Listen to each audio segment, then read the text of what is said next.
They are stronger, but they're also smarter. And there's no reason why I can't be as smart as them.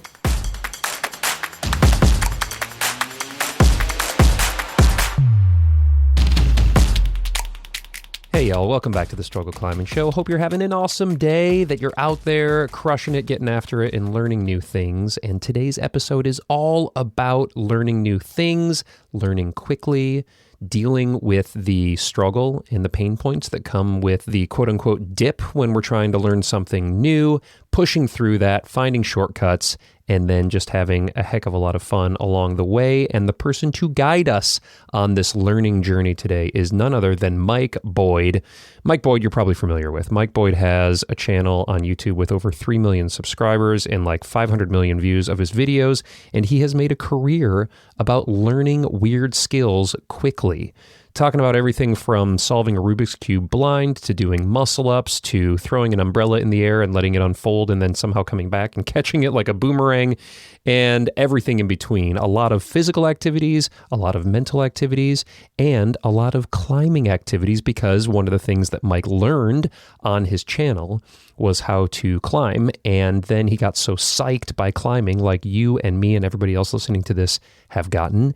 He decided to go full on into the climbing world and started a channel called Mike Boyd Climbs, where he's been documenting his own journey in just a few years, like ascending up into the mid 512 range or like the 7B plus range on the French scale.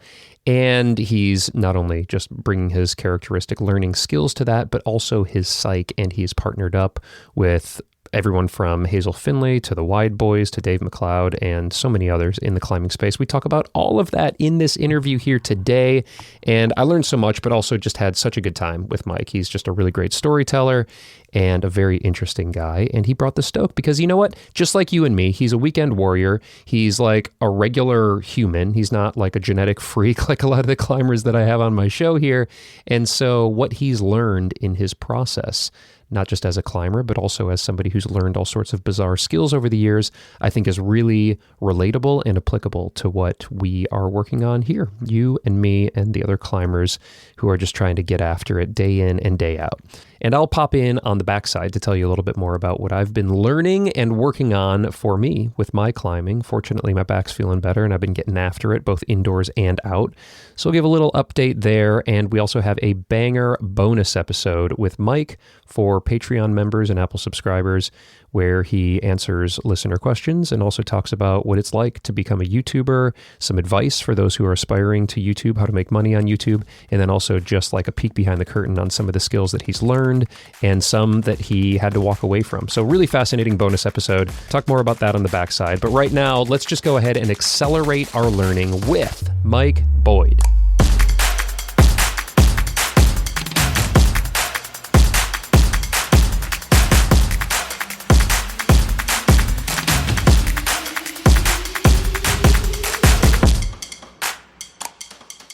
It's great to meet you, man. I've been a big fan of your stuff for so long. It's great to sit down and actually just talk as people.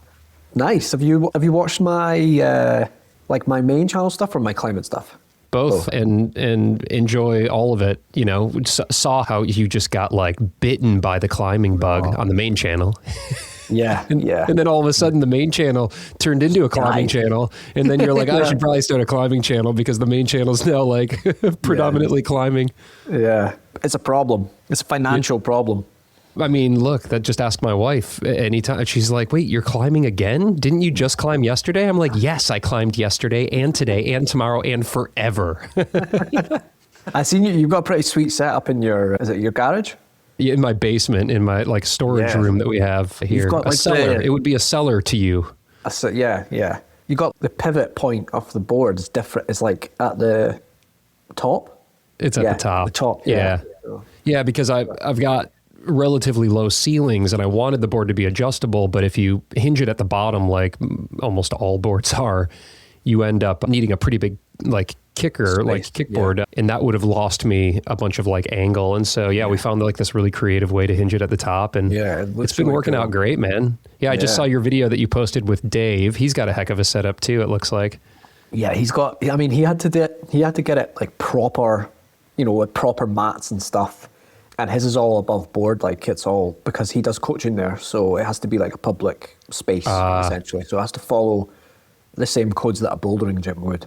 Interesting. He's got his own gym there. Yeah. Of course, what was it? The easiest circuit, he called it jugs. Of course, he was campusing it. The easiest circuit was it 7C or something like that? It was 7B, but it was hard. I think it was hard 7B. So we just tried just the crux section, and it took me like an hour to get it.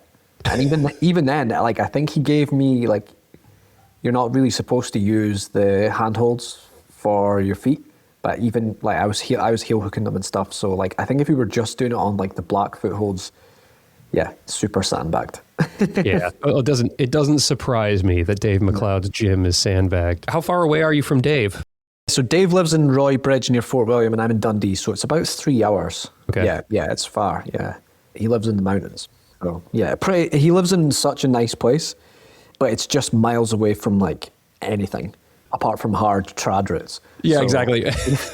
Yeah. So I mean, I would love to live there, but like with a family and stuff, I think it would be hard. I dream of the climbing locations I'm going to live in when the kids are off to college. I haven't run these by my wife yet, but she's not a climber. How old are you? I'm 46. Man, you're 46? 46. 47? You forgot? Mike, I don't know how old I am. Well, let's work out what year were you born? What the hell? That is the weirdest sensation. My brain just like glitched. I was born in 1979. It's 2026, but I haven't had a birthday yet. So you're 40. You're still 40. So I'm 46 still. No, I'm 47. No, wait. Well, what was the date you were? When were you born? What's your birthday? Born in June of 1979. So in June of 1970, I'll be 47. So I'm 46. Okay, we got there. I mean, you look good, but your mental faculties are clearly diminishing.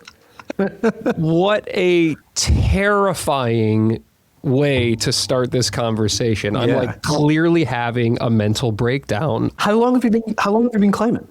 Don't stop interviewing me. This is what's going wrong here is I'm supposed to be asking the questions. You're asking questions. I'm secretly comparing our progress. How old are you?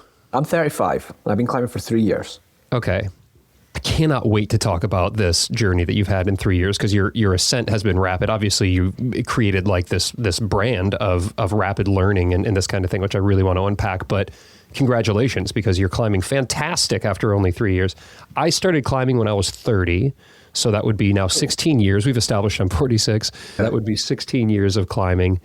And for quite a while, when I started climbing, it was very just kind of like casual recreational, like, oh, this is a fun thing to do once a week or whatever. And then when I turned 40, I got psyched. Kind of like probably what you did, kind of right off the bat, where I was like, oh, I love this and I want to get better at it. And that's when I started kind of in earnest talking to coaches and reading books and listening to podcasts and like really kind of getting serious about trying to get better. So I would say probably maybe for the past 6 years or so, 6-7 years, somewhere in there is when I've like really kind of been going after it. Yeah. What happened at 40? Do you have kids then?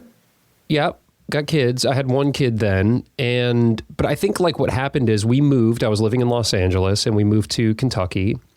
And there's fantastic sport climbing here in Kentucky at the Red River Gorge. And I met some friends at the gym who were psyched and got outside a lot. And so I just started going outside more. I mean, I had done quite a bit of climbing when I was out in LA. I'd done trad, multi-pitch, some sport, but it was more like kind of trad and multi-pitch. So it wasn't like I wasn't pushing my physical limits. It was more of a adventure type lifestyle, which I loved. But moving to the Red, it's much steeper physical climbing. You have to be stronger. You have to be fitter. It's, the fitter you can get, the more fun you can have essentially, because like the better routes are harder. And so like really good routes here starting kind of like that 511 range. What is that, 6C? Yeah, but 511 can be, from what I know, 511 can be like quite easy and also quite hard because it's like quite a thick grade in terms of like the span it goes over the French grades. So I've been told never to approach 511 and just expect a walk in the park. It's true. You know, I still get smacked down by 5'11s often when I go out. And so, but the quality of the climbing at that grade gets really, really good. And so I wanted to get better. And so that's when I started getting better. You kind of right off the bat just got psyched and just wanted to get better. It seems like, I mean, you know, part of it was you were going to the gym and you set this goal. You wanted to climb 6C, right? And see how many hours it took you. If I recall that video, that was a couple of years ago now, right? Yeah, that was quite a while ago. Yeah, I wanted to climb 6C just because I thought like that was a good milestone to try in the gym. But I actually think that now having done it, I'm like, did I actually even climb 6C in that video? Do you know what I mean? Like when you look back at like what it was, maybe I did, but like I think if I went back to that route now, which is gone, it was plastic, I probably don't think I would have said it was actually 6C. Don't we do that to ourselves like so often? Is we just discount our achievements. It's such a common climber thing. Like me hearing you say that, like, no, you did it. You climbed it. I mean, yeah. Would it feel different now, or maybe you think different? But sure. But like, I often do that myself, where I'll do something and then I'll just contextualize it in a way where it maybe tries to kind of undercut it or make it less meaningful. But I watched the video. I mean, it's been a while since I've seen the video, but like I saw you work your ass off to get to that send on that route, and I'm sure it felt really good. Hard. I mean, it was like 50 hours or something like that. You put in quite a bit of time, like almost 60 hours. Oh, yeah. And looking back, I think I could have done it so much faster had I had the mindset that I do now, of like listening to stronger climbers when they were telling me what to do. Like, I don't know what it is about when I was big. When I was starting out, I just didn't listen to I would listen to 9A climbers and be like, nah, that's not what I need to do. Because it just feels like when you're starting out, always feels like I'm not strong enough. This conversation is not for me, because that's for further down the line. When I'm stronger, I can start thinking about that. But then just lately, the last 6 months even, I've just been working on my technique a little bit. And I'm like, wow, I could have squeezed so much out of that strength I had back then, had I listened to like my friends who were like, dude, your feet are a mess. Like you need to really work on your footwork. And I was like, no, I need to work on my biceps. I need to work on my like lat muscles, my strength. And it was totally not that. So I think like 60 hours is like pretty average pace to do that, to achieve that level. But like I fell so in love with it so hard, like nothing I've ever tried before. And I was like, I have to keep doing this. And then I went outside and it was like a whole other level of psych. And it's just been a continuous one up, and every time I go outside, it's just better than the last time. And it's been like that for 3 years. And I'm like, when am I ever going to get bored of this? Never. Yeah. The progression is so there. Oh God, dude. I'm so, one of the people I put out the little bulletin that you and I were talking, and one of the questions that I got in, his name's Anthony. He goes, try to figure out between the two of you, which one of you is more psyched on climbing. And it's a psych off, Mike. We're both so psyched. We're just like at a level 11. Right. Well, let me ask you some questions then. I'll take the lead here, right? So how often do you train? Or do you train? Oh, I train like crazy. I love training. I'm so psyched on training. You don't just go to the Boulder gym and just mess about. You're like, I'm training. Yeah, because I'm too busy. I mean, you got kids too, so you get it. Like, I don't have kids, but I got one in the oven. Well, Kim's got one in the oven. Oh, congratulations. Yeah. Okay, I thought you had one. Okay, so, well, you're going to see sooner than later that the time for the lazy 3-hour gym session is going to go out the window pretty soon, my dude. But also I get so much joy out of training. So I basically try to do something every day, but I've learned through having many conversations with people much smarter than myself over the years, but also listening to my body, that more isn't always better, you know, in the training bucket game. And I'm not a mutant like Dave, where I could train like heavy hangs 5 days a week or something like that. Like it would probably break me. So, you know, like I train probably hard 3 days a week. And then on the kind of rest days, if you will, I'll try to do some like Abra hangs or some mobility stuff you know, little supplemental things here or there. I mean, you sound pretty psyched. I'm pretty psyched, dude. How about you? I mean, I train every second day, and sometimes I do 2 days on. But like, yeah, the only time I slack and where I'm not psyched is just like the mobility stuff, the antag muscles. But like when it comes to like fingerboarding and board climbing, I'm like, never miss a session. What's your setup? Do you have something at home that you do, or is there a gym nearby? So I've got hangboards at home. I have a friend who lives 20 minutes away who has like an articulated moonboard that goes back and forth in a little bouldering wall in his gym. And then there's 2 gyms within 10-minute drive. So it's kind of hard to justify having a home board when there's that much facilities that close by, but I still think it's going to happen. So yeah, I think we're both equally psyched. I mean, I threw away like a massive YouTube career for climbing, so I guess I'm pretty psyched. Yeah. What did you throw away for climbing? Well, I threw away a pretty good Hollywood career. Oh, really? In my pre-podcast life, I did a lot of acting, like television acting and hosting and that kind of thing. I can't say like I walked away from that to do climbing. It all kind of just came to about wanting to live a little bit more deliberately with our family in Kentucky and these kinds of things. So it's a little bit of a stretch. It's a stretch. I'll give you the point on that one because it was more direct. You took like kind of a very direct, intentional pivot from the main channel to the climbing channel. Although, are you still doing... I guess it's been a while since you've had something up on the main channel. Yeah, so like the main channel still is like I just take breaks from it when I can't be bothered doing it anymore, just because I always like to be working on some sort of project. So like right now I've got like 3 main channel videos like cooking. Cool. So that's kind of how it goes with me. Like I might even take a year off the main channel, work on the climbing channel, but then I'm like, right, I feel the urge to learn something new just now. So we're doing it, yeah. Oh, good. Okay, I'm going to try to get this thing back on the rails here because I really want to explore. Sorry. It's me derailing you by trying to, because I'm too used to being the interviewer. Yeah, I know. It is sometimes tough, like when like 2 creators get on the call, but then it's also great because, there's no dead air. It's like sometimes I'm like pulling things out of these athletes that I'm talking to because they're not accustomed to. I mean, climbers can sometimes be tough. Yeah. Like socially tough. Exactly. Right. They'd like just rather be under a rock. Yeah. But here you and I, this is hour 1 of our 14-hour conversation with Mike Boyd here. I want to enter into this how I do with the interviews that I do, which is through the lens of struggle, Mike. And so what does struggle mean to you? I mean, I think I've got quite a good relationship with struggle. I quite like being in the deep end with it. And that's one of the things I love about climbing is just, it's like, as soon as you clip the chains, like almost before you're back on the deck, you're like, right, what's the next thing I'm doing? Totally. And it's just a perpetual struggle. I think a lot of people don't like that, not just about climbing, just in general. But I've just always liked sort of having my foot on the gas and working on something and not being too cozy and comfortable wherever I'm at with it. Like even if I'm, playing guitar or something, I'm always like trying to learn this hard riff or trying to write a song or like I just enjoy the graft, I've always just liked it. Yeah, that's kind of the question that comes to mind, or the follow-up, if you will, is that a learned comfortability because you've put yourself in so many situations of discomfort over the years now. Discomfort, not just, physical situations that I'm talking about, trying to learn muscle ups or something like that, but also just of failing over and over and over again.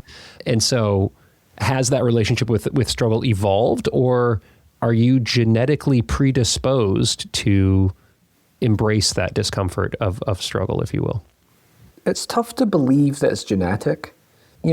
This is just based on intuition rather than any scientific thought I have.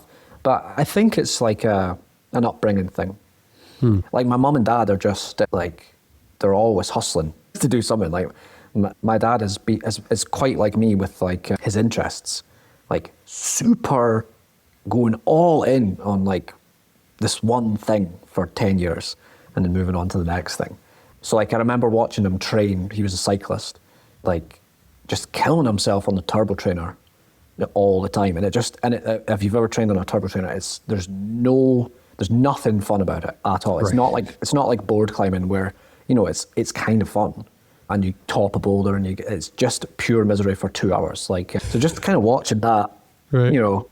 And my mum moved from Iran over to the UK, and I just watched her like do a career change when I was younger and like studying whilst looking after us when we were young, and just like always sort of busted her ass. So I've kind of I think I've just seen my parents like always, struggling to, and then seeing rewards, and that's just the way like I've kind of just thought it should be. Obviously, with the channel, I've done so many skills, like 100 skills or something like that like I've kind of went in overdrive mode with it because of the YouTube thing. And then I think that like it's become like an easier place to be now, just through like learning it. So I think it's like a learned behavior. I'd love to unpack that a little bit because I'm fascinated by this. One of the through lines, and for those who are listening, I'm sure many of you have seen some of the skills that Mike has learned on the main channel. We're going to talk about climbing specific stuff for the predominance of this conversation since we're a climbing show, but we have to talk a little bit about kind of the more general journey that you've had learning these skills, and as a result, learning about learning, and whether it's something as kind of, I remember I watched one of these with my son.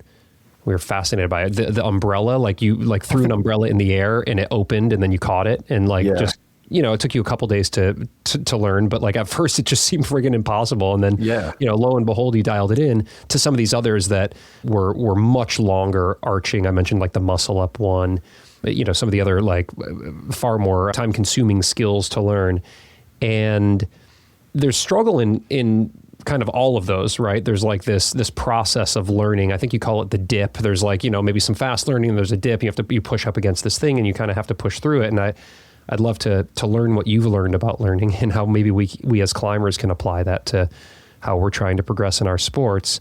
Yeah, totally. I mean, quite a lot of the short things I've learned, like the really short thing, like quite a lot of skills actually are like, oh, this is just actually not that hard.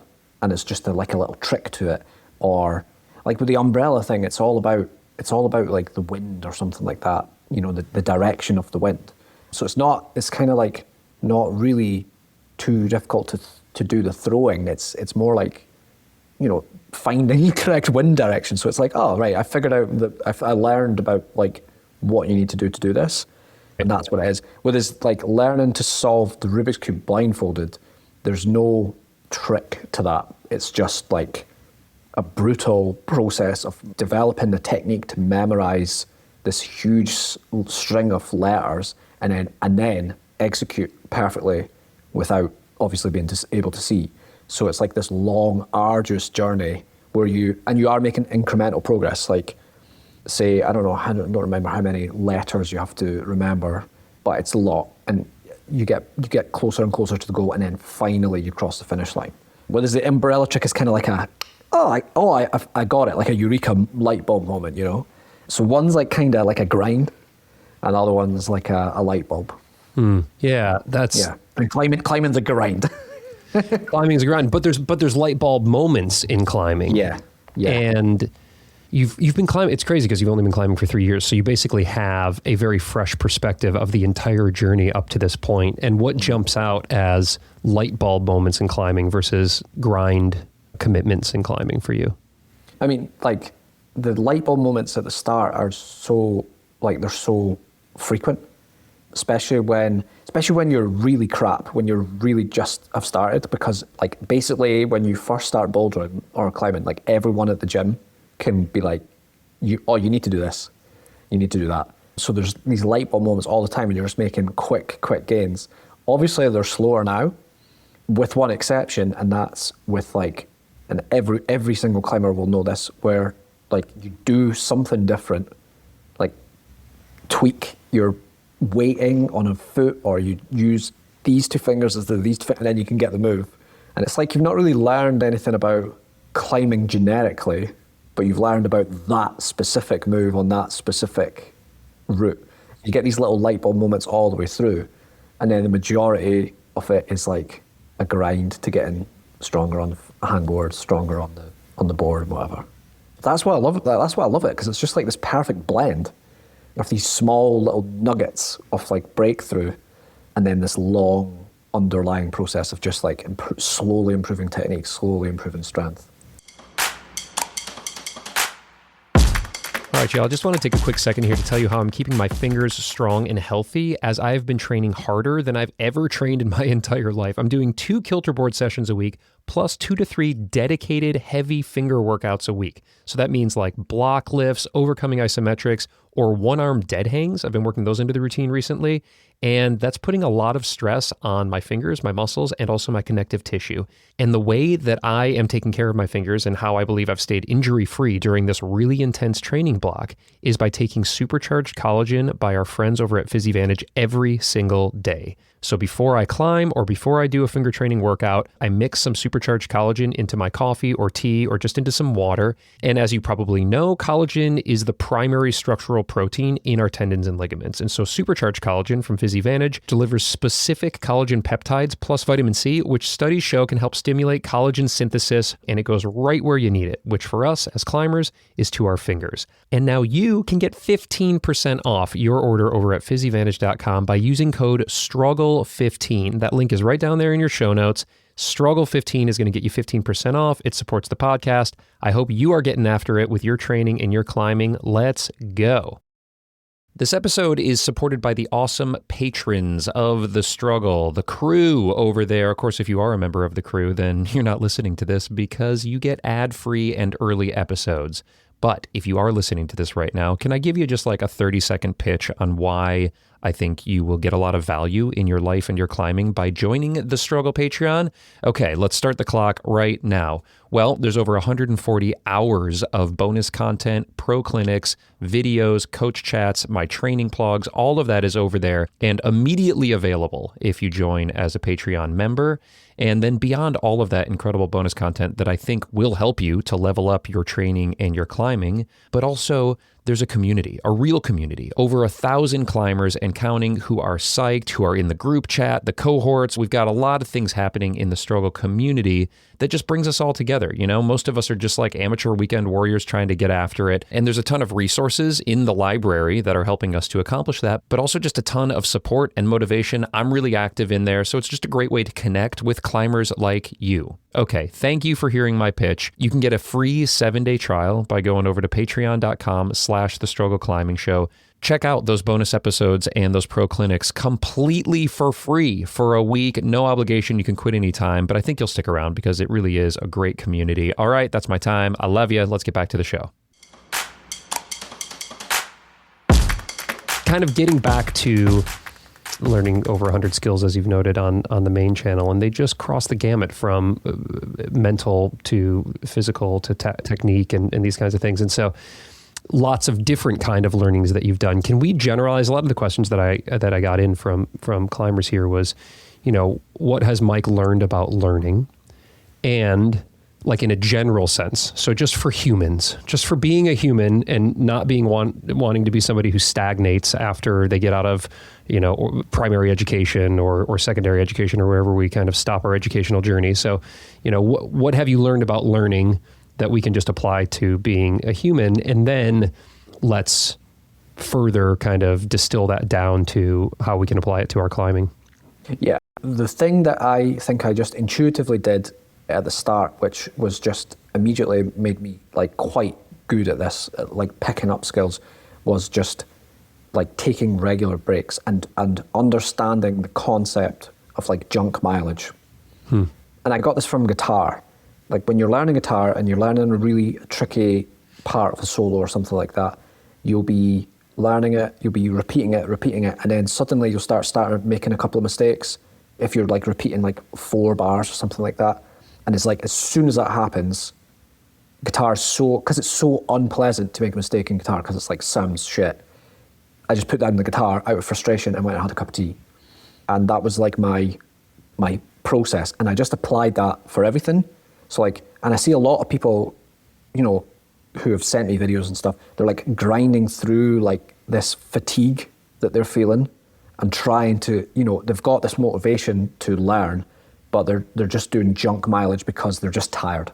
And they just need a break. So these tiny little short, like multiple short, highly optimized learning sessions throughout the day with periods of time, with good periods of time of rest is what you want to do. It's the same with like editing a video or something like that. It's like, or any intensive task.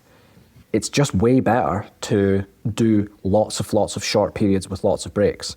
And like the world of work doesn't favor that approach either, because if you're taking like 10 coffee breaks a day, you're going to get called out for skiving off. But really, that's actually the optimum way to do it, is short, like really deliberate, fruitful periods of learning. And as soon as the junk mileage start coming in, as soon as performance goes down because of fatigue, just take a break. Does that fatigue slide that starts to come in, that dip, as you noted with guitar, you start to maybe make some mistakes a couple times in a row that you hadn't made? We haven't yet extrapolated this to climbing, but you do hear about if you're doing limit problems on a kilter board or something like that, and you start to not be able to do the moves that you could maybe a couple goes earlier. That's your body sending you a signal to say, hey, probably time to rest. But does that time vary for you based on the task, or do you have a pretty good sense of like, okay, a good focused block of time for me is X minutes and then I should take a break? Or is it totally different if you're playing guitar versus doing a physical activity that you're trying to learn, like unicycle or something? I think I'm quite good at picking up when things are like starting to dip and I'm starting to perform poorly. But I think that a lot of people don't know that and get sucked in and go into like a tunnel vision mode. So I think just as a rule, just 40 minutes is like a solid rule.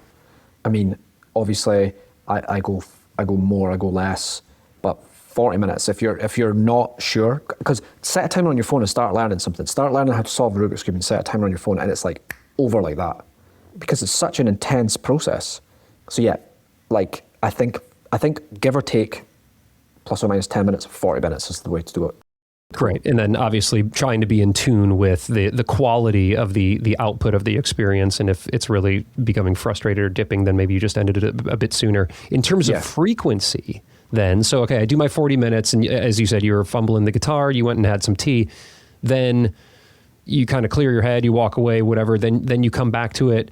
How many times? I mean, this supposes people have unlimited time to learn some sort of inane skill, but let's just play out the hypothetical here. If I have a week of vacation and I want to learn Rubik's Cube, or I want to learn guitar, or I want to get better at hand jamming, whatever the case may be, if I'm not limited, I guess, by my physical exhaustion, how many sessions have you found to be ideal?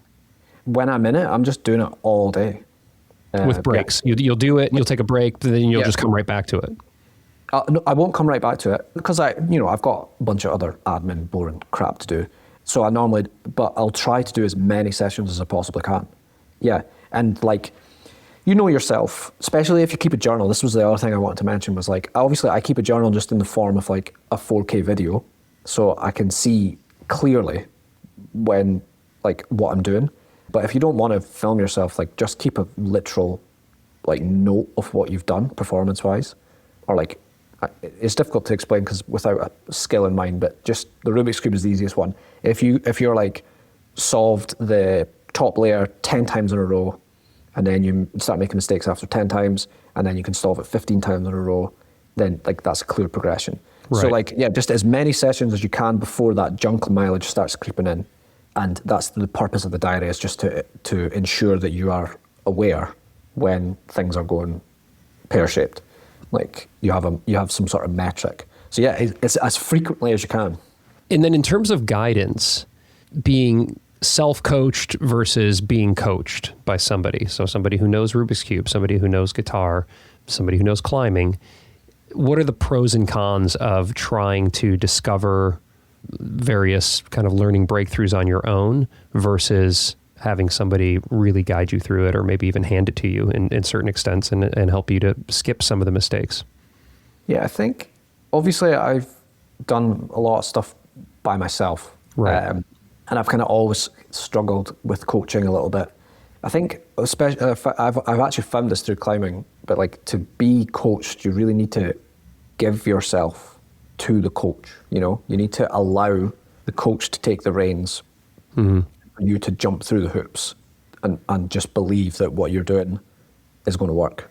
And sometimes it doesn't feel like that what you're doing is actually addressing your problem because you're short-sighted, because you're a newbie. So I've always struggled with that. Coaches don't really like what I'm trying to do because I'm always trying to shortcut stuff. So they're almost like, well, you're trying to do this, but really you've got problems here. But the reason I've always liked skipping things is a problem that most people have when they're learning stuff is they just quit. Like they just don't achieve, they just give up. And I think that the shortcut approach can actually be helpful if you're doing it on your own, because you can there's a bunch of fundamental stuff that you skip and you jump straight into the deep end, and you can actually make a little bit of progress there, and you can start having fun. And that's what gets you hooked and gives you motivation to actually go back and revisit the stuff that you kind of skipped. So like the debt must be paid from bailing on the fundamentals. But if you just start out, like for example, if we just go back to guitar, if I gave you a guitar and said, right, we're going to learn how to play guitar, and I just started doing E major, C major scales with you, you'd be so demotivated because that's not music, that's just scales, that you would, like, what would be your motivation to continue? Whereas in a couple of hours, I could teach you a Beatles song, and then you can play the Beatles. And then you're like, right, I actually want to do this now forever. I'm going to get better. How do I get better? Right, I'll go and address the boring stuff. So I think, like with coaching, you have to trust, if you've got the motivation to get through that sort of the boring, mundane stuff that coaches will force you to do, then, you know, go for it. Like, for sure, coaching's the way. But for me, I just want to get stuck in and start seeing results now so that I can get the motivation to go back and address issues that I've had in the past. Yeah, and we saw that a bit, I think, with your climbing journey. As you started out, you wanted to see how many hours it would take for you to do a certain grade in your gym. And so you weren't just learning basic, just kind of climbing technique. I mean, you did have to learn how to tie a figure eight and all the normal things that we typically do to be able to climb at a gym. But then you kind of just started throwing yourself at routes. And that's one of the beautiful things of climbing, is that it's very fun to learn climbing because most of the time we're just climbing. But then there are these fundamentals, these basics, which it looks like you've subsequently kind of gone back for. And this most recent video that just came out at the time of us recording this chat here was you spending time with Dave McLeod, whom you had spent time with outdoors prior to as well. And Dave's a coach, and so just naturally there's going to be some coaching there. But you've also spent time with other fantastic coaches. Tom Randall, who I've spent time with, he and I had like a day out in Moab doing some crack climbing, and he's been on the show a bunch of times. You've climbed with Pete Whitaker and Magnus and Hannah, and many collaborations. And so kind of taking that line of thinking that you just shared there about learning on your own, trying to shortcut some of these steps, and then maybe having, I don't know if resistance is the right word, but you haven't worked with a lot of coaches on a lot of the skills that you've done in the past. And part of that's because that's the concept of your channel, but also it sounds like it's a personality thing. Has that crossed into how you learn as a climber, or are you tackling climbing separate from the content that you're creating, your journey as a climber and your goals to continue to improve? How are you deliberately tackling that process now?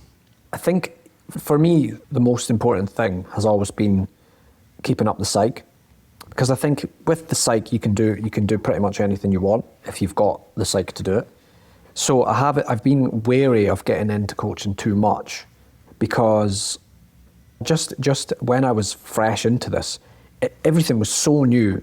Even just disciplines like bouldering was new for a while, and then lead climbing was new for a while, and I just felt like, I'm just learning even how to actually do this stuff, like on a technical level, like how to fall off a boulder, how to not be scared on lead climbs, how to belay properly on lead climbs, and then getting into trad and stuff like that. And I felt like I was psyched, but I didn't want to get too bogged down, for lack of a better word, with feeling crap by looking into technique on such a heavy level. I was just really enjoying just going to the gym and being social and just getting stronger. And every day the psyche's just gone and up and up and up. And I've always wondered, am I ever going to actually look at my performance and think about I want to get better?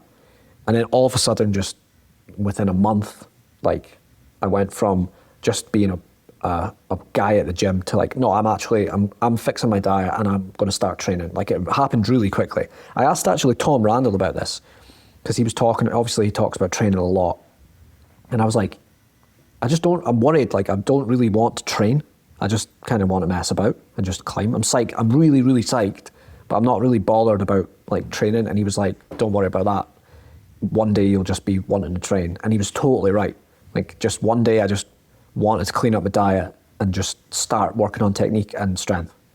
And it's like, he's so right. Like, so I'm glad I never forced it too hard, because I see a lot of people, like comp kids, kind of burnt out with comps and stuff. And I'm like, right, that is what you want to avoid, you know? Taking it too seriously too fast. I appreciate you sharing that, because I think that's part of my journey that I just am a little bit further removed from, that it's nice to kind of tap back into that, which is very true. Like, as I mentioned earlier, when I was 40 and I was just like, oh, actually, I want to get better so I can climb these better routes.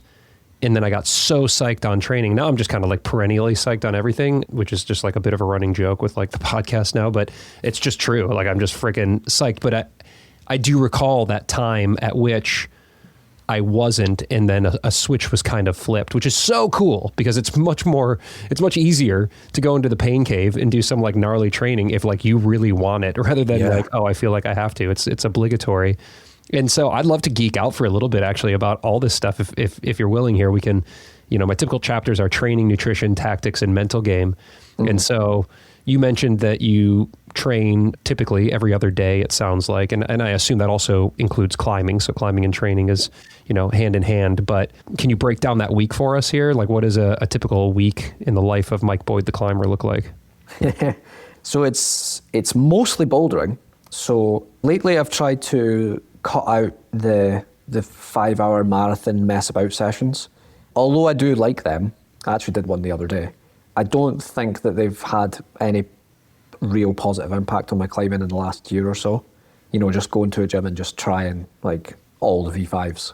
I think that's just like a kind of like, from a purely improvement point of view, I don't think that's useful. So I try to avoid just doing that.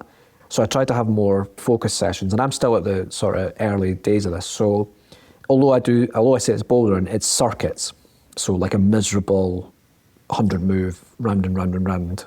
So my friend's got this moon board that goes up to 20 degrees. So at 20, and he has like replaced the footholds with like smaller footholds. So trying to go around that for 100 moves is just, it's misery. Totally. Yeah, horrible, yeah. So that's like an endurance or a power endurance type training day? Yeah, I would say it's like more like endurance. Then I'll do like a hard bouldering session, and I typically copy like Louis from Catalyst Climbing, his like setup where you try a boulder like 5 times, and then I try to sometimes write down like why I fell off. And his rule is you're not allowed to say I'm not strong enough or I'm not tall enough. It's quite hard to like. I love that. You have to be at one with yourself and say, yeah, okay, right. Why did I actually fall off? It's because I put my foot there and not there. And it's really, I think it's a really good thing. So that's like a hard bouldering session with like lots of rests. And then the other one is like just your like 4x4s up and down for like power endurance training. And then as often as I can I go to Ratho, which EICA, which is in Edinburgh, like a 25 meter lead wall, and just try and do as many hard routes as possible. So yeah, that's it. So that would be like climbing day number 2. So we've got like the moonboard circuits on day A, if you will. Then you take a rest day, and then there's day B, which would be either these boulder circuits or the lead wall, like you're talking about. Yeah. So now then you take a rest day. What's next? So it's circuits, then hard bouldering, then lead, and then it's so it's like 3.5 days a week because it's every second day. And then after that it would be like kind of what's the most practical to do. So if it's another boulder session or another lead session, or hopefully I can get outside. That would be the ideal setup, is like 3 days indoors and then like one day actually seeing if any of this worked and going outside and training, yeah. So in the summer it would normally be like 1 or 2 days routes or boulders outdoors, and then the other 2. You mentioned you've got some hangboards at home and that kind of thing. Like, is there additional supplementary training that you're working into the week? Yeah, so I just do hangboarding after the lead sessions and the circuits, so the easy 100 move circuits, because they're not too like, because the 25 meter routes, they're actually not too like cruxy. They're just like very sustained. So I feel like the next day I'm like, I can still do some hangboarding then. Yeah. Okay. Any weightlifting or cardio or anything else beyond that? Nothing. Yeah. So like, I mean, predominantly climbing. I mean, basically like what you just broke down there were like 3 or 4, depending on if you're getting outside. It seems like focused, like there's a plan that kind of goes into you're not just, to your point, showing up and saying like, oh, let's just see what the new green route in the corner is like. You're going in there and saying, okay, today's an endurance day or today's a limit bouldering day. But almost all of it's on the wall. Yeah. And I'm just copying like what Dave McLeod said, like 95% of his training's on the wall. I think Yanya said like she doesn't do any weights. So if I can climb a quarter as good as them, then that's good enough for me. I think there's probably stuff I could do to gain stuff from weights. But like I say, it's just managing time, And what are your goals now? You obviously like to set goals and work towards achieving them. Where are you at currently, I guess, with your climbing? How do you measure yourself? Is it with a boulder grade or a sport climbing grade? And then where do you want to be? A sport climbing grade, yeah. Okay. Like I always see boulders as just a means to an end for more hard sport climbing. Although lately I do get sucked in a bit with bouldering, but overall, like it's to get strong for sport climbing. So I've climbed one 7B, and I've got on a bunch of others that I think like will go. But it's just been raining for like 6 months here. So that's 512B, I think, for our YDS listeners. Is it 512B? It might be 512A. 7B to... I think 12A is 7A plus. It's a little wishy-washy. Yeah, 512B. Yeah. Kick ass, by the way. Like, way to go. That's pretty freaking awesome in a few years. Yeah. So that's where you're currently at. So the goal this year would be to do multiple 7B pluses. And then, like, I'm 35 now. Before I'm 40, I'd like to climb 8A. So that would be like a stretch goal. And then for bouldering, I'd love to get 7B outdoors. Like a classic 7B, like a classic Scottish 7B at Torridon or something. That's a font 7B, so that looks like somewhere in the V8 range, which is my current goal as well. Yeah. I'm on my road to V8. I'm trying to achieve myself. I'm a route climber trying to become a boulderer so that I can get better at route climbing. It's been an interesting journey, Mike. So like, here's a question for you, right? If you had the same fitness now, like aerobic fitness, but you could climb V8, like comfortably climb V8, would it impact your sport grade dramatically? Yeah, well, I just saw it, in fact. So like this journey I went on, I put the kilter board in the summer, so July, I think it was, of 2025. And almost exclusively trained on that. I did very little like indoor route climbing, but I was getting outside on routes once or into the fall season twice a week to climb. So I was getting my aerobic fitness just kind of on rock, if you will. But the majority, like the vast majority of my training and indoor climbing was just doing limit bouldering.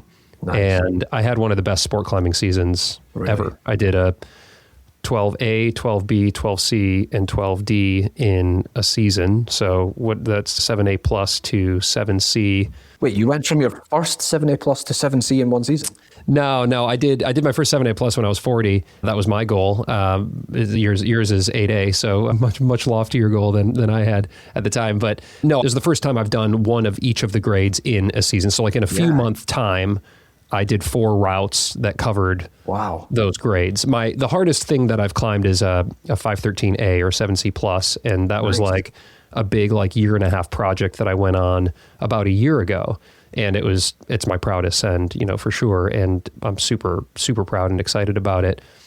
But I have loftier goals to climb, much higher in the sport grades here at the Red River Gorge. And what's interesting about the geology of the Red is that, it's kind of got this reputation of being the biggest holds you fall off of is kind of one of the sayings for the Red. So it's not particularly boulder cruxy. So if I could become a V8 boulderer, to get back to your question there, and continue to have the fitness that I have on routes here, I think I could climb up into the, 13 plus range. And so that would be, 8B or, 8B plus. I mean, there's 514As here or 8B pluses that don't have anything harder than a V6 on them. It's just like, hey, can you climb steep stuff for ever, and then also pull a boulder move. And so it's a good area. I climb in a good area for being an older climber, if you will, because you can get by on technique and fitness more so than just like raw power, and so I'm really excited about that. But the low hanging fruit for me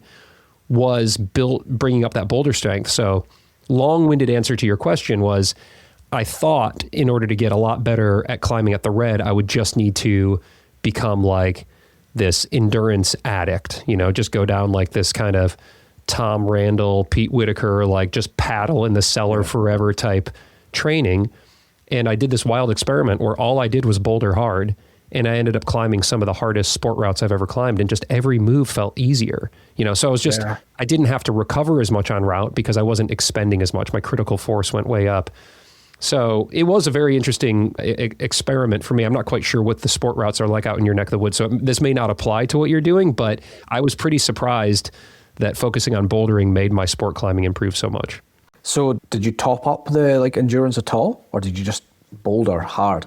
No, I just bouldered hard. Now I do think ultimately the recipe for success will be both to now shift. So my goal right now is to try to send this V8 that I've got locally here that I feel is achievable this spring. But then my fall goals and then 2027 goals are all like big monster endurance test piece routes at the Red. And so ultimately I think the real recipe for success is to, I'm picking the low hanging fruit right now, getting stronger as a boulderer, some kind of areas that had been neglected for me over the past handful of years. But then really go into like the endurance rabbit hole for a while and just kind of be able to apply all of that to route. So we'll see. I mean, I don't know. I don't know if it's going to work or not. I'm just going on this wild experiment. It sounds like it's working. It's working. It's definitely working. And then for you, so let's steer it back to you because it makes me uncomfortable to answer too many questions in a row. You've had quite a rapid ascent, or at least comparative to me. I mean, there's others. I just interviewed a boulderer, Ethan Salvo, who went from V1 to V15 in 5 years. So there's, there are people out there who are ascending on rocket ships compared to us. But you have progressed quite quickly. The progression, of course, slows. It's not an exponential upward curve for us here. But where do you think the low-hanging fruit lies, or the opportunity lies for you to be able to get to 8A in the next 5 years? I mean, I think obviously I need to be much stronger, much fitter. Like, I think I'd have to be like off the couch V6, like at a commercial gym, no problem, to be even discussing that grade. And then, like you say, endurance. But the low-hanging fruit for me has all been technique and mindset stuff that I've just sort of, when I've been open to it, I've heard a little bit of pearl of wisdom from someone, and I've put it into my climbing, and I'm like, oh wow, that was a freebie, And I've been climbing with these stronger climbers for like a year now. They're like 8A climbers. And I feel like I'm just stealing from them every time I go out. Like I'm just watching them and just stealing just bits of knowledge about lots and lots of things. Like, one of the things that I did last trip was I was like watching them, and they had so many little tricks for managing skin. And I was like, why? Like, I never have a problem with my skin. And then I started, pulling on hard for me. And I was like, oh, my skin is wrecked. And using their little tricks, I was like, oh, you get so many more goes at your route, which is like not got anything to do with training, not got anything to do with strength, just a little strategy, So like, there's so much low hanging fruit for mindset and then just simple technique like that. The video I just did with Dave just sort of opened up a whole bunch of issues that I have. I mean, not issues, just low-hanging fruit that can be addressed, particularly with like body tension and footwork. And even one of the things Dave said was like, your shoes are just too big, man. You just need to get smaller shoes and stiffer shoes. And, I did it. And one of those endurance circuits I was talking about, I was like, oh, I can actually shake out on this bit with these stiff shoes, because I just had a little bit more through the feet. And smaller shoes, yeah. And my feet were killing me, but I was able to do the circuit, So like, there's a lot of low-hanging fruit, especially with mindset as well. So I think there's plenty to go in that area, All right, y'all. I just want to take a quick second to talk about this partnership that I've got going with Kilter. It has blown my mind, you guys, how fast I've gotten stronger and more powerful, not just on boulders, but also as a route climber by training on my Kilter in my basement just a couple times a week for like an hour each time. So we're talking like a couple hours a week, and I'm now sending projects outside that are harder and doing them faster than I ever imagined I could. And I'm not just talking about like bouldery projects, but also long, like endurance projects. I'm just much stronger and more confident as a climber now, having spent these sessions on my Kilter full ride. And I put it in my basement where I have pretty low ceilings. I did a creative build where I hinge it from the top. I did a whole video on that. And the team at Kilter is incredibly helpful. So I know it's a big ticket purchase. Obviously, not everybody listening to this right now can have a Kilter board. But if you have the means, I could not recommend this board enough. I've got the 10x10. It's got nearly 400 holds on it. It's got like 15,000 climbs in the database. The community is incredible. And I'm just having so much fun and getting so strong as a climber on this board. I'm going to put a link in the show notes for you. If you use code STRUGGLE, you can get up to $1,000 off your setup. And I've heard from a bunch of you who have done that already, which is awesome. I'm glad you're saving money. And I'm even more glad that you're getting strong and having fun with your training on your own Kilter board. If you've got any questions at all, you can hit me up. You can hit up Kyle over at Kilter. I'm going to put all that information in there. I'm telling you, this Kilter Full Ride is a board unlike anything else you will ever climb on. It is that good. Hey, it's Ryan. I just wanted to let you know that I'm offering a free pro clinic with Dr. Tyler Nelson, answering your most common and misunderstood finger training questions. It's normally $10 for those pro clinics if you're not a Patreon member, but I'm offering it for free right now just for joining my email list. It's just, a couple emails a month, just letting you know what I am up to. And in return, I'm going to hook you up with this private finger training clinic with Dr. Tyler Nelson, where he talks about which grip type is the best to train, how to rotate finger training methodologies for optimal results, what's the ideal percentage of max for safe and effective finger training, and how finger strength fits into smarter, safer training overall. It's like a 90-minute pro clinic, and you can get it for free by swinging over to thestruggleclimbingshow.com/strong. That's thestruggleclimbingshow.com/strong. Enter your email, and then you will get that pro clinic for free. Okay, let's get back to the show. Let's shift and talk about nutrition now for a bit here. And part of your conversation with Dave McLeod, and of course he's a nutritionist and studied and written books now on the topic, and has some polarizing views of it. Dave and I have had some conversations, and I'm like, I don't know about this thing, Dave, and so, but he's always very thoughtful about how he cites his sources, and I think he likes to be a bit provocative as well. But he certainly knows more about the topic than I do, and you all touched on like what is a bit of a third rail issue in climbing, which was body composition or your weight. And you were talking about kind of how you wanted to try to get yourself more into what you felt would be better, like climbing shape. I'm paraphrasing here, so I'll let you take over and tell me kind of what that means to you. But you also noted when you got psyched, this was based on the conversation with Tom Randall. He was like, you'll know when you know. And at some point in time, something clicked in your brain. You're like, oh yeah, I want to train. I want to be more thoughtful about my dietary intake because, of course, we feel it as climbers when we're on the wall, especially when we get on steeper walls like that wall that you're on in Dave's training studio there. So what have you changed, or what's been working for you on the nutrition side, and what's been a struggle? So, I mean, to put it simply, losing some weight really, really worked for me. I've lost 3 kilograms, and I had this project in Spain that I was just getting spat off like every single time at the same bit. And then I came home and I had a terrible 3 weeks at home. I got no time for training. I was swamped with work and had some other stuff going on as well. But I cleaned up my diet loads. And I actually only lost 2 kilograms for that trip. And I went back and I just just climbed it first time and was like, oh, nothing's changed here.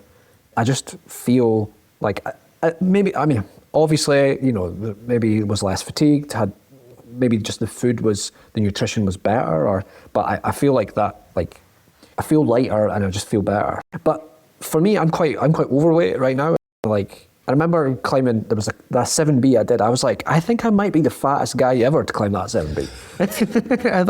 and I was trying to take one little thing out of it. But like, I'm only 5'6" and I'm 73 kilograms. And my brother is 5'7". We have similar build and he's 64, something like that.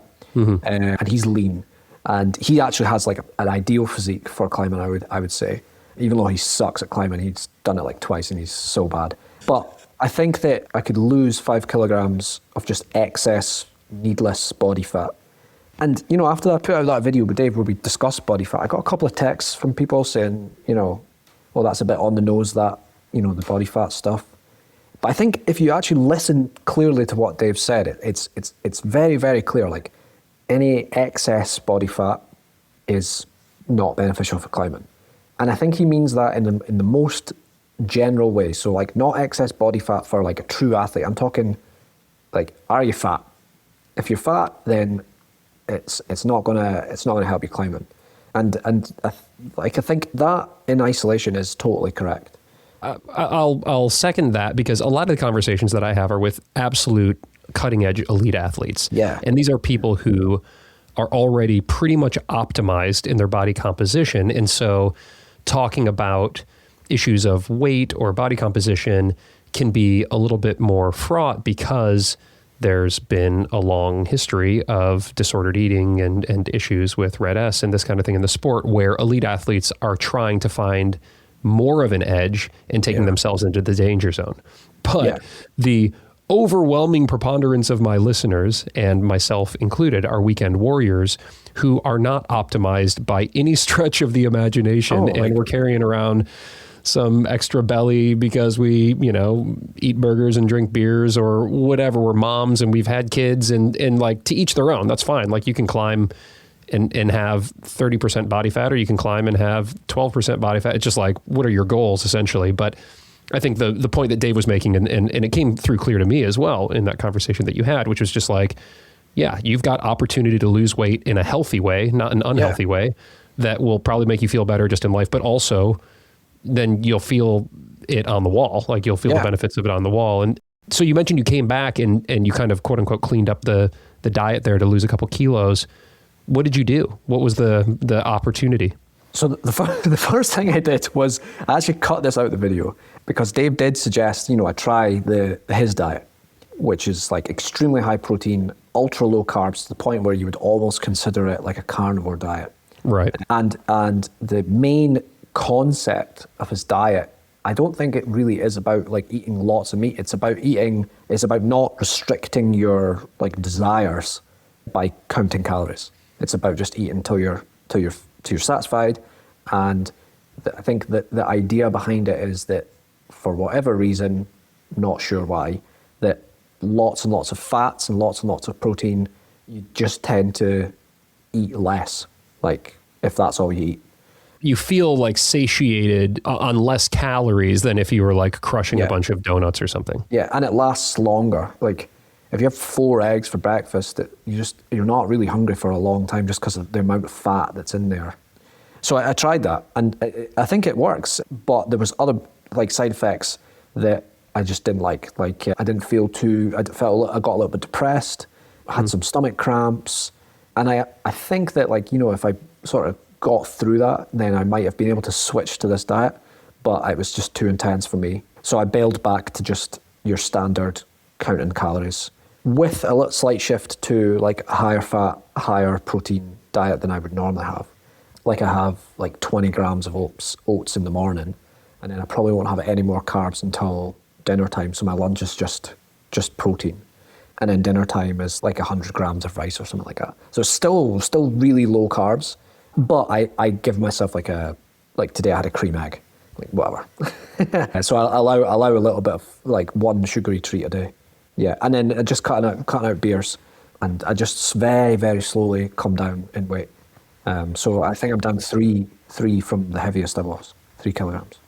Yeah, the beers were a big one for me, and I didn't cut them because I wanted to lose weight or whatever. I just like started feeling terrible even after having one beer. I think I just like hit a certain age or whatever it was, where I was just like, okay, the juice is not worth the squeeze. The next day headache is not worth the little relaxing buzz. Although I still have like a beer, especially a day out with buddies at the Crag or something like that. Sometimes I'll have a beer, but I might have one beer every 2 weeks at this point in time. And I mean, that's like where I'm at as well. Yeah. And you know, then like as a nice byproduct, beers are a few hundred calories each. And so, you know, that's just like if you normally would have like a beer a night or something like that, that's thousands of calories in a week that you're not having if you're just going to have like a soda or something. So for me, it's really pastries. So the one sugary treat a day is, I haven't been able to cut that one out, but I think there's a point where, you know, you're into, like if your morale is so low that you end up like bailing on your diet anyway, then what's the point? Right. Yeah. So the only way I've ever been able to lose weight was to like to have like something every day as a treat, you know. Like the zero treat thing is just it's just too dry, man. Like it's just too hard to stick to it. Yeah, and we're like average people in our mid 30s or mid 40s just trying to get a little bit better at climbing. So we're not Olympic athletes by any stretch here, and don't have to try to train like it. Although I will say, like when I was zeroing in on my big project, the 7C Plus, like I very much kind of went into like elite athlete training mode in my mind, and I got so much joy from it because I could just feel the finish line was approaching. You know, it's really hard if you're just like, oh, to what end? I'm just going to like live like a monk forever. But when I was getting close, like everything was out, my sleep and my training, my recovery, my skin game, my nutrition. And then it all came together for this end. And so that was actually really enjoyable. Yeah. And then of course, you know, after that, like everything went off the rails because I was like, I did it. Yeah. I mean, I think that's another good thing about climbing is it has like these little finish lines where we can actually for 2 months be like an athlete and then not be an athlete the day after and just get on with our lives. Right. Like, you know, that's good. I've also done a tiny, tiny little bit of that, you know, just a couple of kilograms and just a couple of weeks without any treats and beers and stuff in it. And it feels like that stuff that you did is why you sent that route, and it's like even more meaningful. Well, I want to talk about tactics now and technique. This chapter kind of covers both. And you mentioned just a little bit because you're climbing with a group of climbers who are more advanced climbers than you are at this time, but you'll be catching up to them. But you talked about skin, and we can retouch on that. But you said just kind of watching them, you've been able to observe and steal some things from them that have been these little cheat codes along the way for you. And I'm assuming some of those are kind of tactical codes with regard to when to climb or where to climb or how to structure a day, that kind of thing. But also technique because you're watching people who are more advanced climbers than you. So what stands out in spending time with this crew or just spending time with the Dave McLeods or others that you've collaborated with, the Wide Boys and all of that? What have you learned in the tactical or technical zone that you've been able to apply? There's quite a few things, some of them more technical than others. One of the things I learned, you know, with strong climbers and with Dave is they've got this turbo mode that's just like off. And then they operate for like 99% of the time in this like very chill, relaxed, efficient mode where everything's very slow and methodical. And then it's like they enter turbo mode quickly and it's like it's on and they're pushing hard, really, really hard. And I was like surprised when, like we've seen Dave campus like a 7B boulder or 7B route or something like that. And I was like, whoa, he's like, who's this guy? You know, we were just chatting, and then suddenly he's like screaming, pulling really hard, and then when he's off the wall, he's like back to normal. Whereas I'm like quite intense for the whole session, quite zoned in on the boulder, and it can be fatiguing, just being that sort of amped up for that long.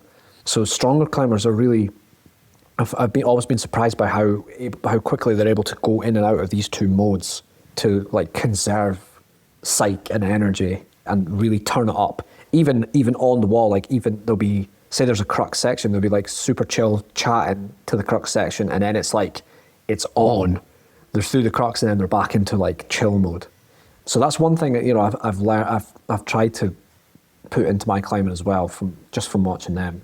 Another thing is just that I've learned from sport climbers is just when I first started climbing with stronger climbers was I just noticed that they were just taking way bigger rests than me, like like way longer rests. I was Beeling, and I was like, how long are you hanging on this jug for? It's like 10 minutes, man, come on. And then, you know, I realized that they're just like 100% fresh after that hang. And when I started trying that, I realized that like I actually didn't really know how to rest. I mean, I could just get to the same jug as them and just not climb anymore and just sort of shake my arms out. But they were doing all sorts of tiny little things that I never thought about, you know, twisting around and maneuvering their body and relaxing it all in like a equal way. Or even little things like if the next section is like quite heavy on the right arm, then they would like give that a little bit extra rest at the expense of the left arm. Like they're just smarter than me.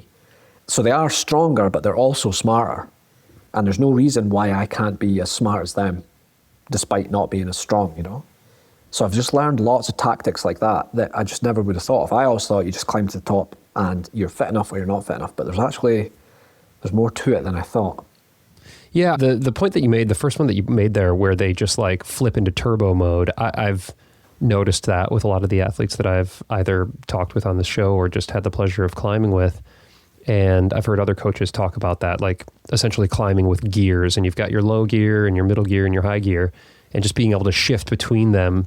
Yeah. And that's something that I've become a little bit better with now, especially after this boulder training and spending a lot of time on the kilter board, is being on a route and trying to relax for a long time and then just like really flip that switch and go hard. But I still find it quite challenging. Is there anything that you're doing as you're trying to implement that into your climbing? How are you activating those different gears, if you will? One thing I'm trying to do, which is what I think is what they're doing, is like they're managing their physical condition on the wall, like they're resting and getting their heart rate down, getting blood back into this area and, you know, trying to get weight off their hands and stuff. But they also seem to be managing their mental strategy as well, so that they're not like just overwhelmed. So the easy parts are like cruising in first gear, like chatting. On the easy parts, I'm like still like thinking about the crux, and I'm thinking about like, oh, I've got so far to go, or like, oh, don't, you know, if I'm climbing well, negative thoughts creep into my head like, oh, it's not over yet. Don't like, you know, don't get ahead of yourself. Right. But they don't seem to be thinking about that at all. They're just like chatting about, you know, where we're going for dinner that night, and then they're switched on, and it's like nothing else in the world matters. They're just on the crux, blasting through it, and then they're like back. So their ability to manage their mental energy, because sometimes at the crag I just get it's just too much. You know, I've just done too much. I'm physically still capable of climbing, but like I'm mentally checked out. So they have more like endurance up here than I do for trying hard. And I think that that's something that I need to just manage better.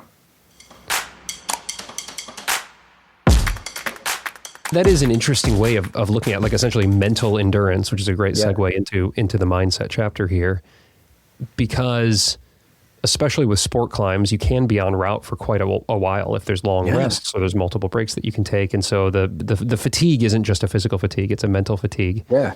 And part of your journey as a climber has just been getting comfortable around lead climbing and fear of falling, and a journey that's going to be very relatable to most people who are listening to this. I had a massive fear of falling when I started taking bigger falls above the bolt here at the Red River Gorge, because up to that point, most of the climbing that I had done was trad climbing out west on multi-pitch. And so we just climbed stuff that we were fairly confident we wouldn't fall on. You know, basically we didn't want to test the gear because we weren't very experienced climbers. You come out here, everything's very safely bolted. And so the name of the game is pushing yourself hard to the point where if you're not falling, then you're not doing it right. And so that was a big shift for me to have to tackle. You obviously have gone through and are still on that journey yourself.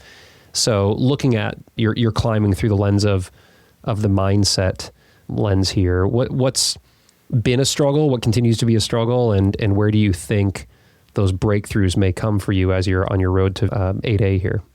So I did a route last summer that was the hardest route I did. And it actually only took 4 sessions.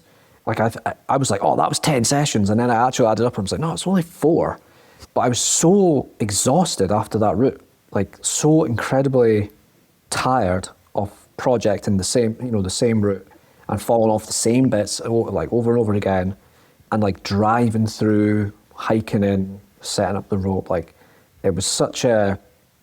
I'm sure you felt like that after the 7C. I mean, it sounds like you spent a lot longer on it than me, like a season. Yeah, I don't know how many days. First of all, it was a 7C plus, Mike. Give me the plus. 7C plus. That plus was so hard earned. Yeah, it was 30 or 40 sessions or something. I have no idea. It was over a year. But some of the sessions were just like I'd go there and the conditions would be bad, and so I'd maybe pull on and try a couple moves, and we'd move somewhere else. So I actually don't know exactly, but it was the longest standing project I had ever had.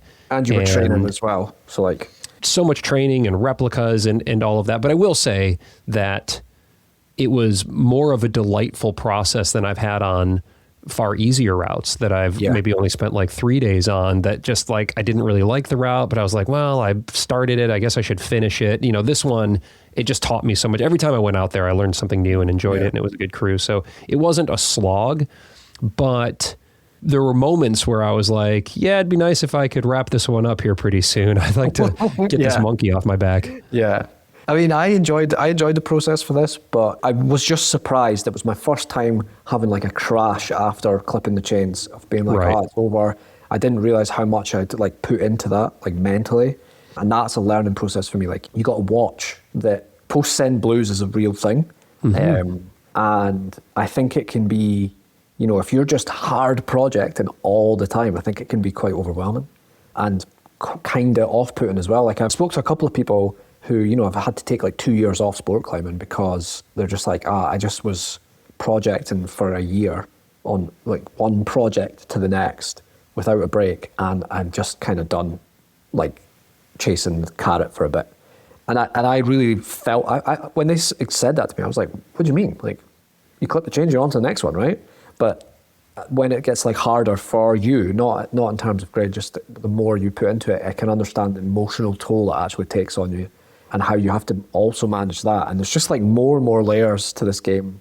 I learn more and more about it. Like, yeah, it's actually hard projecting is actually hard. It's not just about climbing hard. It's about like managing the motivation to go and to like hike in and do all the things you need to do to get to the top. So, that was hard for me. And then the whole fear of falling thing was kind of actually interestingly solved by the process that I just talked about. Like, I had this problem with falling, but the only time I really felt it just sort of melt away was when I was projecting hard routes, and all of a sudden I wasn't scared when it was like I wanted it, Well, just put me on like a run out 6B, and I went, oh, I don't like this. I don't like this at all. Yeah. And then, but spending more time on hard projects and just, where you actually want it, where you want it much more than the fall. Then the fall was scaring you. I just took more and more falls, being with experienced climbers, more and more soft catches, until it became this thing that is like not really too much for an issue anymore.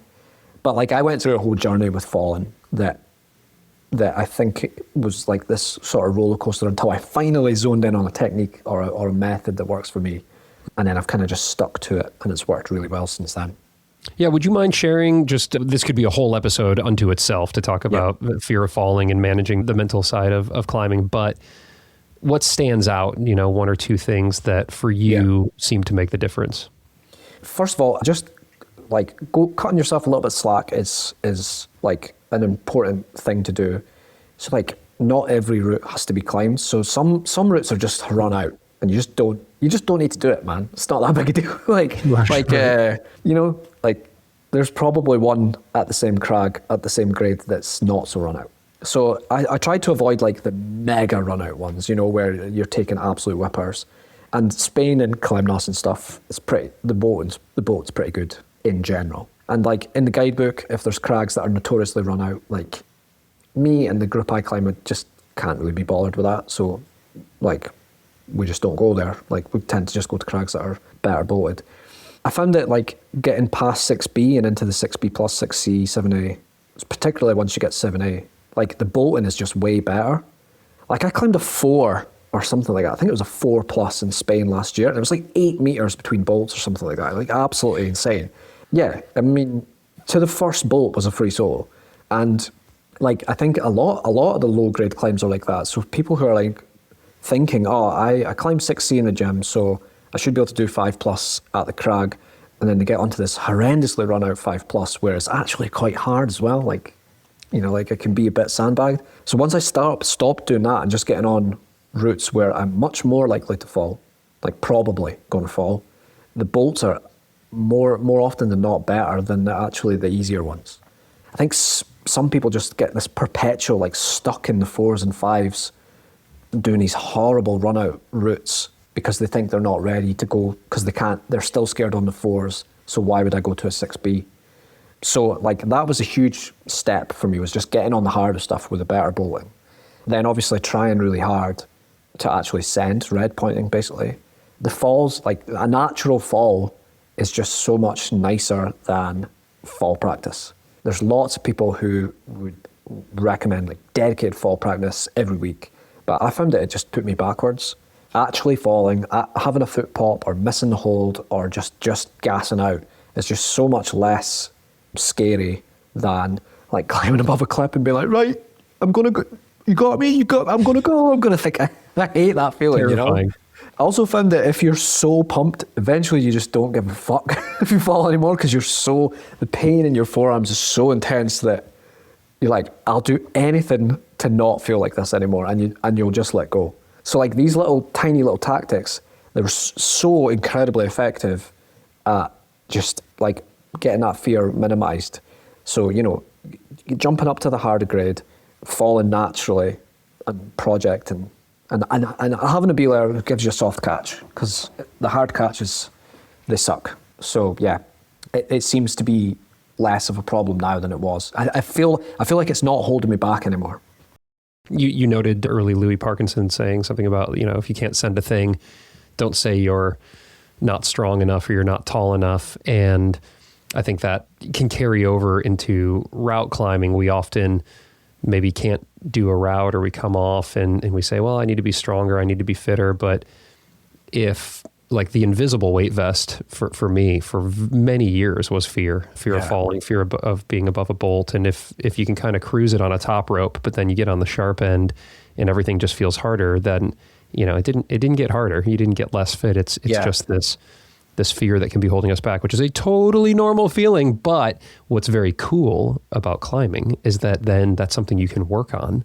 Yeah. And oftentimes you can work on a fear, overcoming a fear of falling, and work on that aspect of your climbing and make improvements much faster than you could ever gain 20 pounds of finger strength or lose 20 pounds for that matter. So yeah, there's real opportunity there. It sounds like you've taken advantage of a lot of that, but are there areas of mindset that you're still looking to explore as you continue up this grade journey that you're on?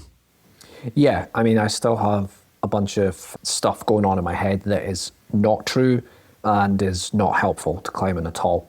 And, you know, lately I've solved like, you know, 1 or 2 of these things, but I have like toxic traits. Like if I see someone who I know is better than me, who I think is stronger than me, mm-hmm. and if they're like huffing, they don't even fall. If they're like huffing and puffing, or they look like they're having a hard time on a boulder or a route, I just won't even try it. And that's like such a terrible thing to do, because sometimes people just make a mess of the climb.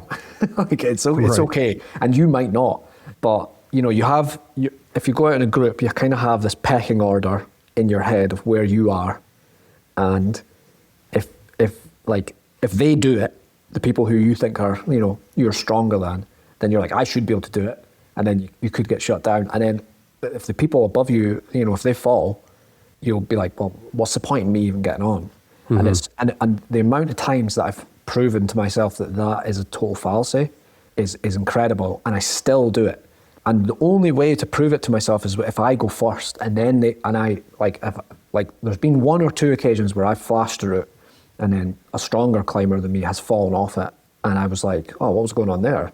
And I might have just, you know, got lucky with the beta or whatever, but it's like a toxic trait that I'm struggling to eradicate from my climbing. Yeah, I appreciate you sharing that. I think that that's more common than maybe climbers would like to even admit.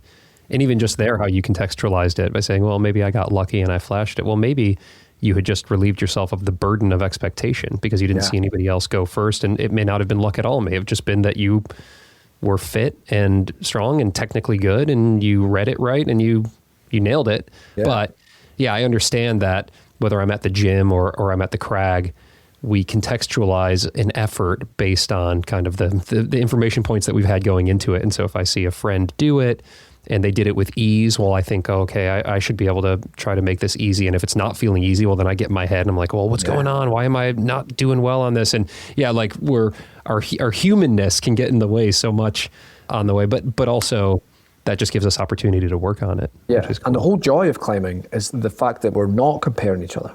Like that's the whole thing. That's what got me in.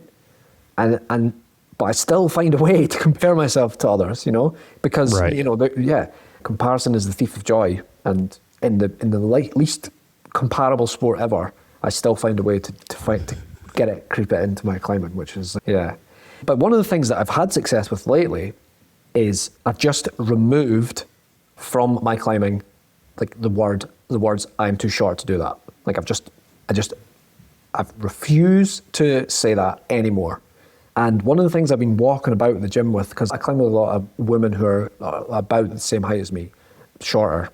And whenever they say it, I'm always like, do you think like Brooke Rabatou would fall off that? And they're like, no. And I'm like, well, you're taller than her, so it's not that. Like, you know what I mean? And I heard a guy the other day like saying, oh, I'm too tall for this problem, it's too bunched up. And I'm like, do you think Andra would fall off that? Do you think he would be like, that's too tall, I can't do it? And it's been really effective for me. Like, look, you're short and the rock's not going to change, so you're just going to have to find another way around it. And, Brooke would easily find another way around it, so can you, And that might just, the way around it might just be you need to do more handboarding. Like, that might be the way, but like, no more. I'm not coming down and saying, that route's unattainable because I'm too short. Like, I'm sick of that bullshit. So I've just removed it from my repertoire of excuses. And I think it actually works, I think just getting rid of it like is an effective strategy. Has that mindset paid off? Can you recall an instance where maybe you had the urge to say, oh, this is morpho, I'm not tall enough for this one, and then fought that urge and worked through it, found new beta, or just you made it happen? Yeah, totally. Like, there's like, there was this boulder at my local that was just like so lanky. And I found this like bizarre, like really high heel hook, like match hand thing. And when I did it, like the girl I was climbing with, she immediately did it. I was straight after me using that beta as well. And we were like, oh, we've unlocked the short person way to do this. And then we were both like, you know what, it's not actually that hard, like this boulder. And it was even more, it's just so much more satisfying actually doing it. And like not refusing to just walk away and say, the setters are just tall or whatever. I mean, I think it's harder to do it to just walk around with this like stiff upper lip and say, I'm not going to let my height affect my climbing indoors, because indoors sometimes it's just like, the foothold or whatever, it's just far away. But outdoors, like every single thing I'm doing, Brooke Rabatou would flash. Without a doubt. And so there's got to be a foothold I could use somewhere, and outdoor it works. I think it works. Yeah. Mm-hmm. And I get more pride out of doing it as well. When you do something that's like, oh, you couldn't use that jug because you had to do that intermediate shitty crimp. And I'm like, yeah, man, I'm sure. I've got to use the crimps.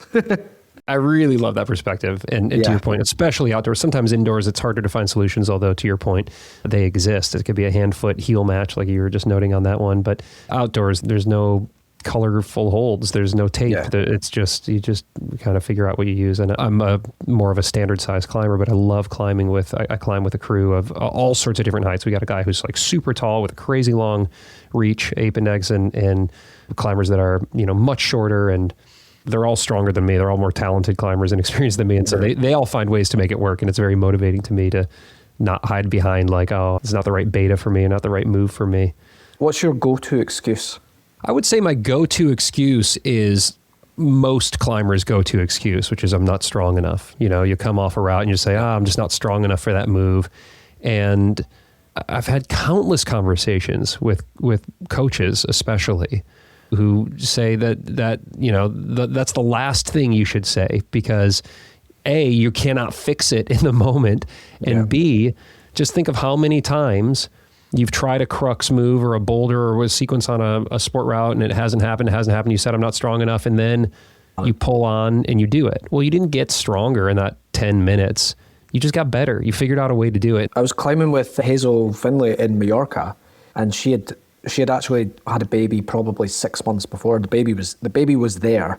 Very cute baby, still breastfeeding. And she said she could do like 3 pull-ups. And I was like, whoa, that's not good, Hazel. But she was like still on 8A, no problem.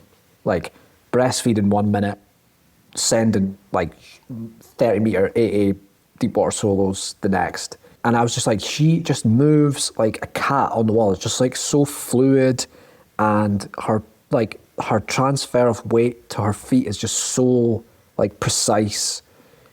And I was like, how can you do these? How could you do a route without doing 3 pull-ups, you know?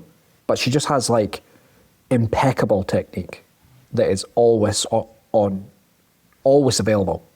Yeah, her technique's unbelievable. Her footwork, incredible. Yeah, like if you don't have to hang a lot on your hands, then you don't need to have super strong hands. I mean, she's very strong, but to your point, she did a video, it was like a side-by-side video of her like not being able to do a series of V5s on the moon board and then like doing V10s on granite in Squamish, and because she's skilled.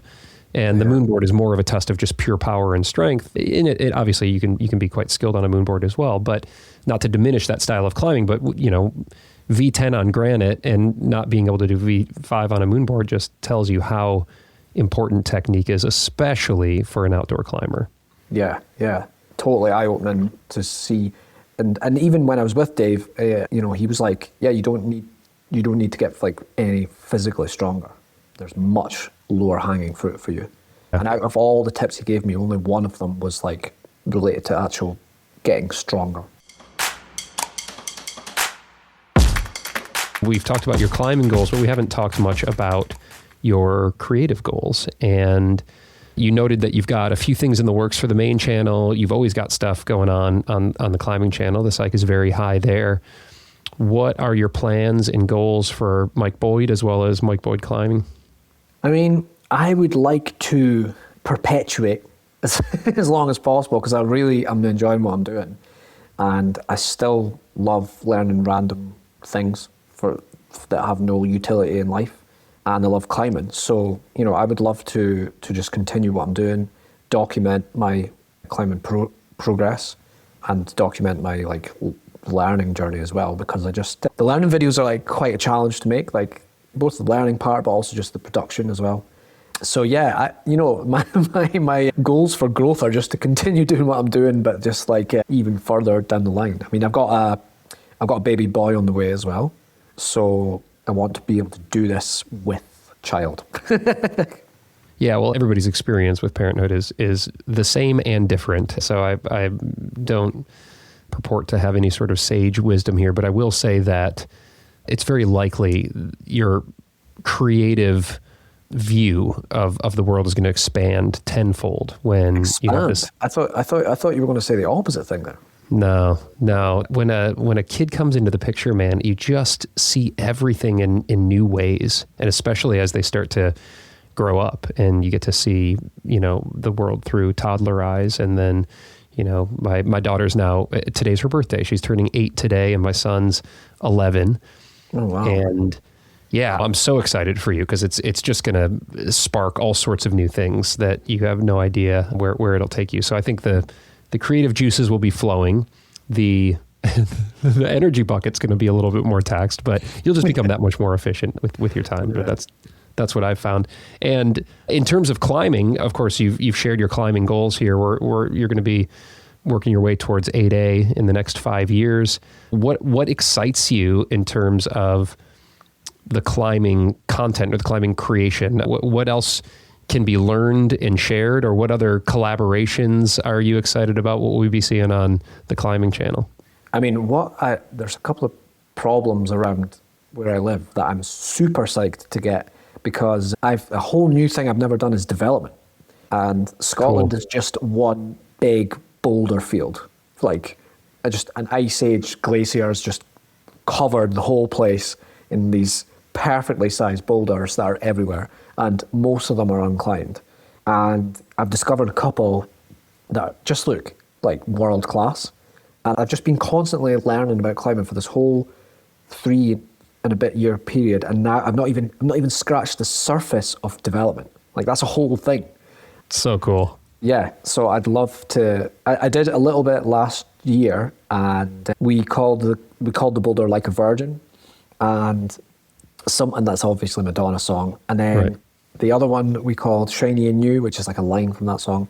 And then the most heartwarming thing ever happened, where someone came and developed another boulder in that crag, and they put it on UKC, and they called it like another Madonna song.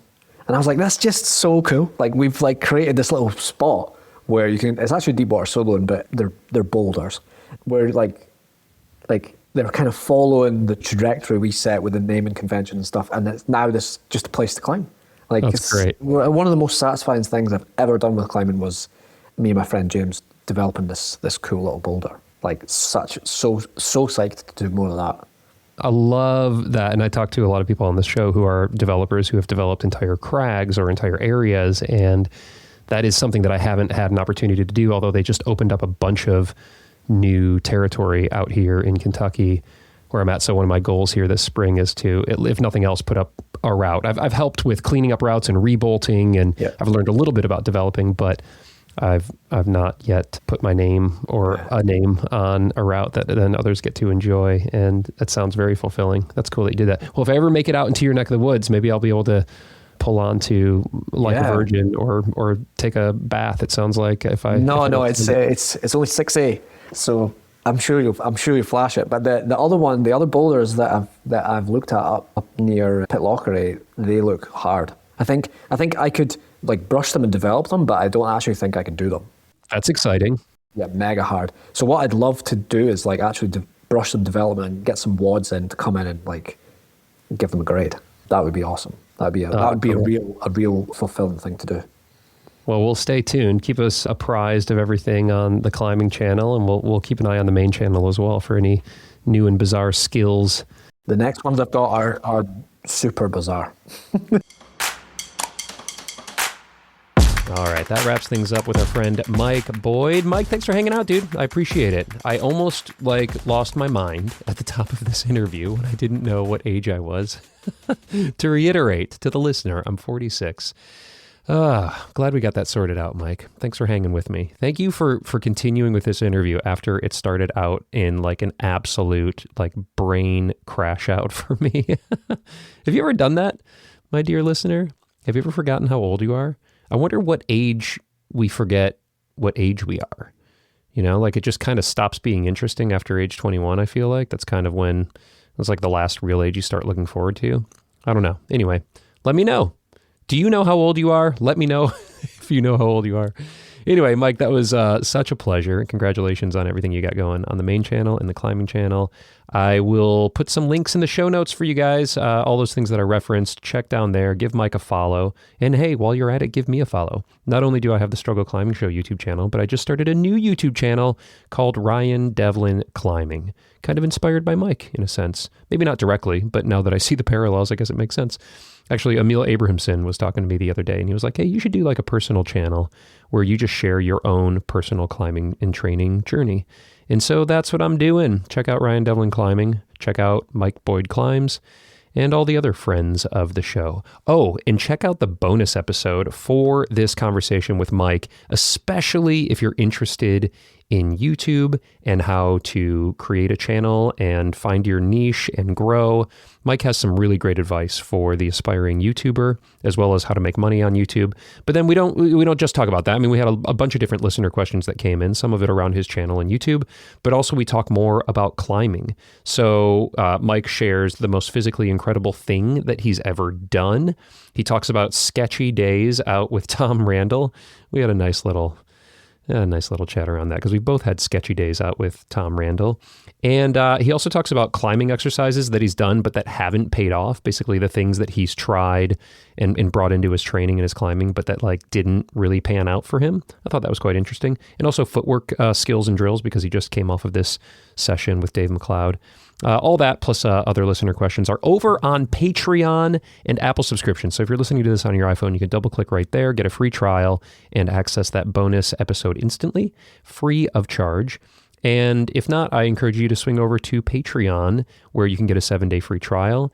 And that'll give you access not only to Mike's bonus episode, but to every other bonus episode we've ever done with everyone, from Adam Ondra and Alex Honnold to Nina Williams and Hazel Finlay and Michaela Kirsch and Stefano Ghisolfi and Emil Abramson and Magnus Mippo. And I mean, I'm just like pulling names out of thin air here, but basically every single one of those climbers have done a bonus episode. And many have also done pro clinics, where it's like a 90-minute masterclass on a topic of expertise for them and also the many coaches that I've had on this show. So anyway, I think there's a lot of value over there and you can get it for free with a 7-day trial. Hit that link in your show notes or just swing over to patreon.com/The Struggle Climbing Show.